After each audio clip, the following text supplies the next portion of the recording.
You may find that you come across an ES error.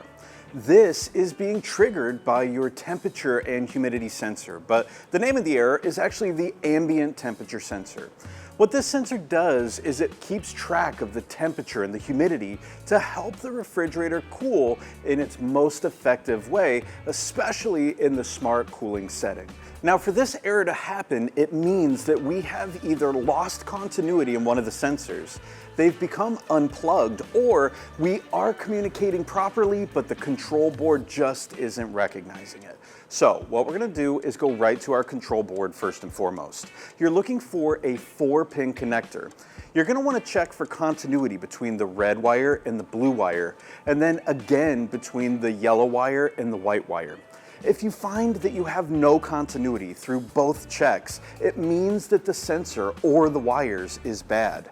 If you find that you do have continuity, it means that the control board is not recognizing the sensor and it is bad.